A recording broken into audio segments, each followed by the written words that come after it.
Comment down below, guys, if feeling nyo naka-resonate kayo dyan. Pero one thing for sure, mga kapiksi, is parang feeling ko talagang susuyuin kayo ng person nyo hanggang sa bumigay kayo, no? And sabi ko nga, this will make bold steps. Bold steps talaga. As in brave, no? Kumbaga parang dadaanin ka sa santong paspasan, ganyan. Hindi naman sa, basta, ano lang. Basta hindi siya papayag na mawala yung matapos yung relationship nyo, na hindi siya nagtatry, hindi siya nag-a-attempt na i-solve yung issues nyo. Okay?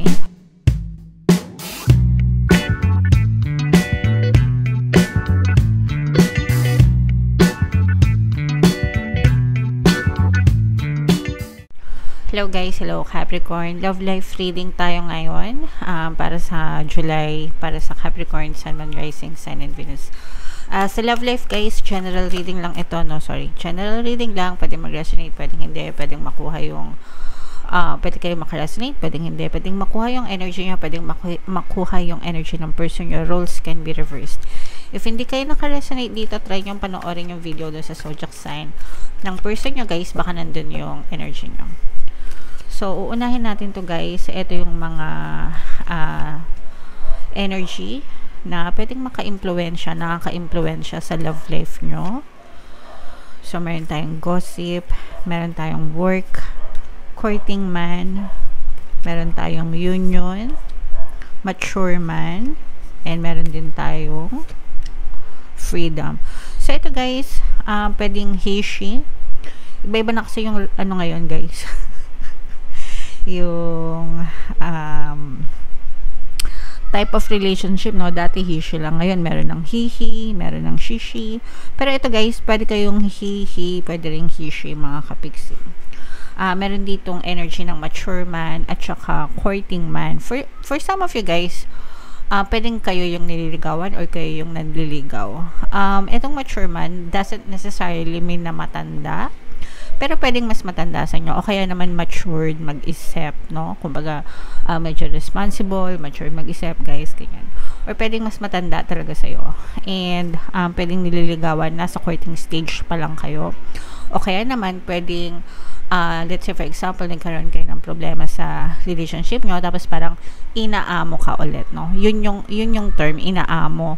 Sinusuyo, inaamo ka nitong person na to, mga kapiksi. Pwedeng nagkaroon kayo ng problema nito guys dahil sa mga marites, no? Pwedeng may naninira sa inyo. Pwedeng yung trabaho nyo guys is nakaka-apekto din. Pwedeng trabaho nyo, trabaho nila, nakaka-apekto dun sa relationship nyo kung kayo ay in a relationship na. Kaya parang nagkaroon kayo ng problema, kaya sinusuyo ka for the person mo. Yung iba naman sa inyo guys, pwedeng katrabaho mo itong person na to, tapos parang baka may kumakalat na chismis tungkol sa inyo. Kung totoo namang in a relationship kayo, bakit niya itatago? As long as parehas kayong libre. Okay? Wag yung tipong alam nyo na, yung mga relationship na nabubuo sa trabaho, kahit mga tawag dito forbidden love, di ba? Yung mga affair. So, yeah. And then we have union and freedom. For some of you guys, no, pwedeng kasal na kayo nitong person na to, or pwedeng magre-reunite kayo. Let's say for example, hiwalay na kayo, tapos may chance na bumalik itong person na to. Sabi ko nga sa inyo guys, pwedeng suyuin ulit kayo. Okay, so pwedeng balikan ka and suyuin ka nitong person mo. Pero for some of you, let's say for example, hiwalay na kayo, parang feeling ko with this freedom energy, no, parang nakalaya ka na dun sa person mo, and yung union, parang pag-iisipan mo pa kasi masaya ka na malaya. Yung iba sa inyo parang masaya sa pagiging single, masaya na malaya, hindi tali, hindi committed sa relationship, mga kapiksi. O kaya naman baka sila yung nag-enjoy, baka for some of you guys, pwedeng in a relationship kayo pero no label.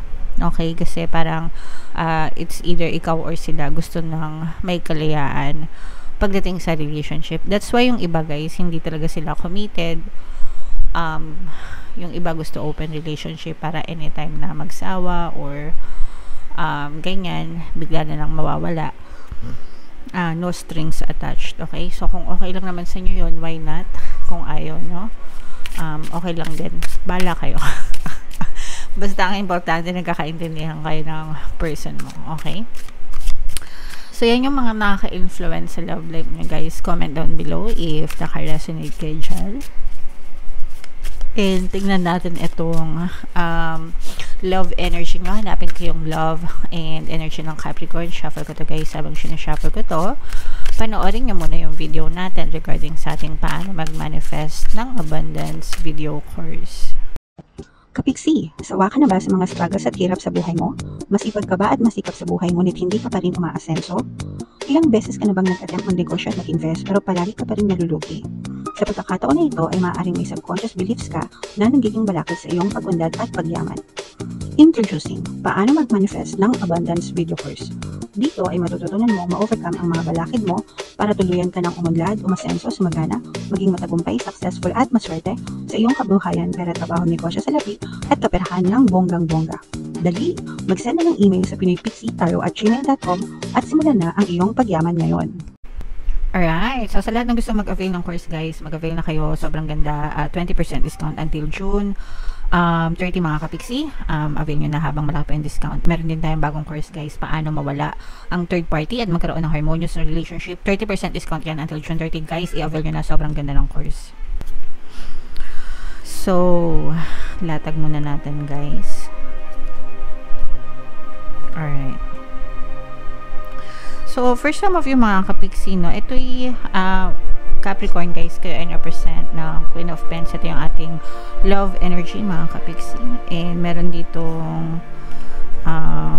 presence ng fire signs, Aries, Leo, Sagittarius. For some of you, maaaring may fire element kayo sa inyong natal chart or yung person nyo baka fire sign sila, mga kapiksi. So ito guys, nakikita natin na ito yung combination ng positive and negative energy. For some of you, maaaring LDR kayo ng iyong partner or specific person, and nakikita natin yung homesick, no, yung pagiging homesick sa isa't isa, pagiging malungkot, lalo na kung LDR, mga kapiksi, kasi yan talaga yung yan talaga yung kalaban, mga kapiksi, kapag homesick, no, yung talaga namimiss yung isa't isa. Syempre, hindi kayo nagkikita, hindi kayo magkasama, puro usap lang, tapos sometimes feeling ko nagkakaroon kayo ng trust issue nitong person na to with this 8 of Cups energy. Parang nag-e-explain, it's either nag-e-explain siya sa'yo or in-explain, may ine-explain siya, pero parang ayaw mong makinig sa kanya. Pwedeng ano to, guys, itong gossip na energy, mga kapiksi, no? Maaring may narinig kayo, may nagsumbong, pwede, may nagmarites sa inyo na nangyayari tungkol dun sa person mo, ganyan. Kahit hindi kayo LDR, pwede rin, mga kapiksi, no? Kasi maaring may nagsumbong, may nalaman kayo dito sa person na to, okay, na ikinalungkot ninyo, mga kapiksi. Pero so far, at least dito sa spread na to, nakikita natin na loyal ang person mo. And kaya kayo sinusuyo, guys, kasi gustong patunayan ng person mo na hindi totoo yung mga nalaman mo sa kanya, o kaya hindi siya guilty. Parang para sa kanya, hindi siya guilty. Okay? Para sa kanya, hindi siya guilty. Pero, syempre, kayo lang nakakaalam ng totoong sitwasyon. Pero para sa kanya, hindi siya guilty. And your person is trying to win you back because mahal ka ng person mo. And sabi ko nga, guys, mahal kayo ng person nyo. And loyal nga ito sa inyo, no? At least dito sa spread na to, yun yung nakikita natin. And yung iba sa nyo, malapit na kayong bumigay. Malapit na kayong maniwala dun sa person nyo kasi very forgiving kayo, no? Forgiving, compassionate, ganyan. At saka parang ayaw nyo pang masira yung relationship nyo, guys, with your person. So, lahat, guys, ng relationship depende sa inyo kung gusto nyo ng another chance. Pwede naman, pwedeng ipaglaban. Pero kailangan, pag pinaglalaban nyo, kailangan magkaroon ng acceptance, forgiveness. And kailangan nyo kalimutan, no, yung mga negative na nangyari. Kasi kung hindi nyo yun kakalimutan, para lang kayong umiinom ng lason, tas inaantay nyo lang na mamatay kayo, okay? Parang ganun. Kasi yung mga duda, yan, yung mga duda, yung mga negative memories, negative attachment sa mga memories, guys, parang lason yan na sumisira dun sa relationship. Okay, so kung gusto nyo mag-work out yung relationship, kailangan nyong kalimutan. You have to forgive, accept, and kalimutan yung mga nangyari. So itong person mo, this will take brave, bold steps, no, towards you. Ito talagang susuyuin ka nitong person mo, mga kapiksi. Nakikita talaga natin dito na parang hindi siya papayag na kung ayaw nyong mawasak yung relationship nyo, itong person nyo, ayaw din niya na mawasak yung relationship nyo, mga kapiksi. Although for some of you, pinagdududahan nyo yung totoong intention ng person nyo, parang somehow naglalagay kayo ng balakid or wall sa kanya, no? Siguro para protektahan na rin yung sarili nyo, and meron din kayong mga nararamdaman, no? Yun yung tinatawag na intuition, sabi ng instincts nyo na baka hindi siya mapagkakatiwalaan. Parang urong sulong kayo. Gusto nyo na ayaw nyo. Gusto nyo kasi baka mahal nyo pa, pero parang ayaw nyo na kasi nga may mga narinig kayo, nabalitaan kayo. So parang nawawala kasi yung tiwala. Yung tiwala kasi mahirap ibalik, no? Yung pagmamahal hindi yun agad-agad mawawala, pero yung tiwala pag nasira or nawala, parang ang hirap ibalik. Okay?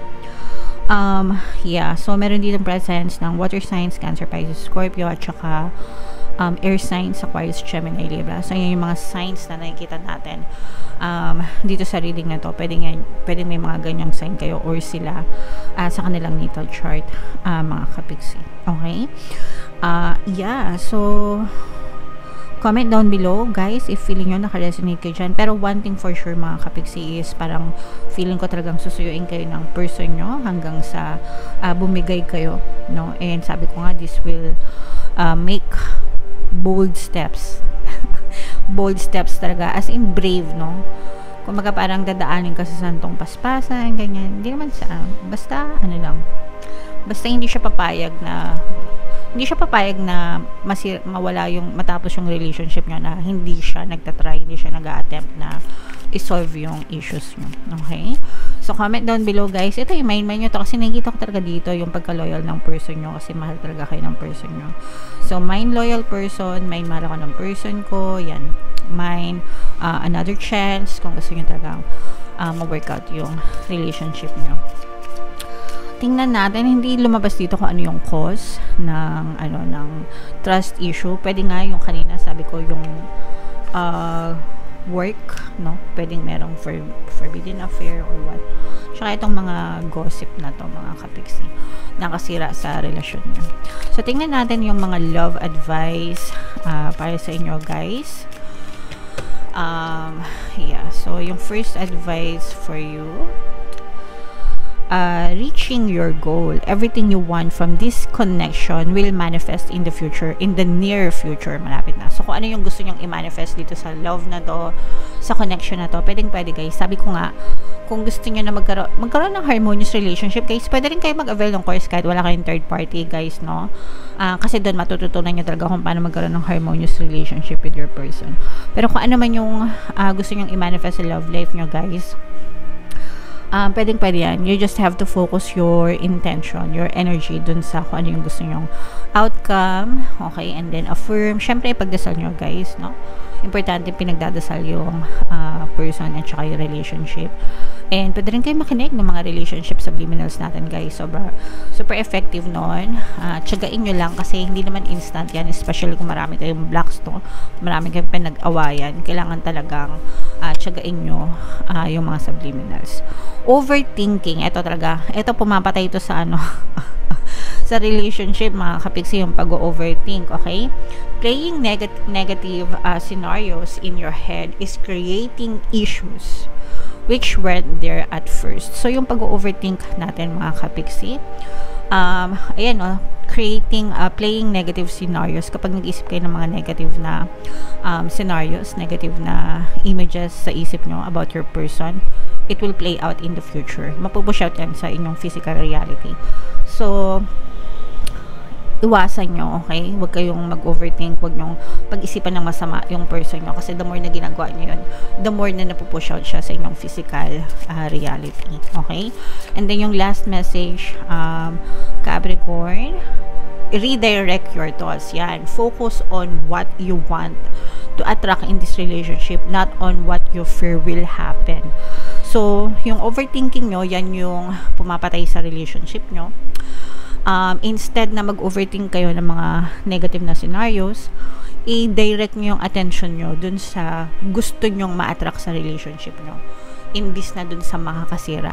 So, imbis na isipin nyo na may kabit yung jowa nyo, may third party, nag-inob na naman, or kung ano-ano, ganyan. Isipin nyo na mahal kayo ng person nyo, hindi sila mapakal-kakaisip sa inyo, miss na nila kayo, ganyan. Para yun yung ma-push out sa inyong physical reality.